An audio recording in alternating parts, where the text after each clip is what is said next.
Canvas பண்ணுங்க அக்கா. வேஸ்ட்டான திங்ஸை வச்சு ரொம்ப சூப்பராக பண்ணிடலாம் வாங்க. அதுக்கு ஃபஸ்ட்டு இந்த மாதிரி வேஸ்ட்டான கேலண்டர் எடுத்துக்கோங்க. எடுத்துட்டு அதில் உள்ள பேப்பரை மட்டும் ரிமூவ் பண்ணிக்கோங்க. 2 சைடும் 10 சென்டிமீட்டர் மார்க் பண்ணி கட் பண்ணி எடுத்துக்கோங்க. எடுத்ததுக்கப்புறம் நல்லா க்ளூ அப்ளை பண்ணிவிட்டு A4 ஷீட்டில் வந்து நான் எப்படி கட் பண்ணி ஒட்டுறோனோ நீங்களும் அதே மாதிரி பார்த்து கட் பண்ணி ஒட்டிக்கோங்க. ஹலோ, உங்களை தான் வீடியோ பார்த்துட்டு இருக்கீங்களா? உங்களை தான் மறக்காமல் நம்ம சேனலை சப்ஸ்கிரைப் பண்ணிக்கோங்க. இப்போ பாருங்க, பேப்பர் வந்து நான் ரொம்ப நீட்டாக கட் பண்ணி ஒட்டிட்டேன். நீங்களும் அது மாதிரி ஒட்டிக்கோங்க. இந்த மாதிரி துணி மாதிரி இருக்க பை வந்து நீங்கள் எடுத்துக்கோங்க. நம்ம ரெடி பண்ண போர்டில் வந்து நல்லா க்ளூ அப்ளை பண்ணிவிட்டு இந்த துணியை வந்து நல்லா தேய்ச்சி நல்லா ஒட்டிக்கோங்க.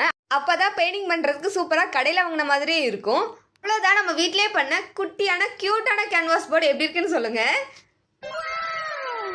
ஷெகினா, அஃப்ரா, ஜிகுஷான், ஸ்ரீ முத்துமாரி, சாதனா, அக்ஷரா எல்லாத்துக்குமே ரொம்ப பெரிய ஹாய்.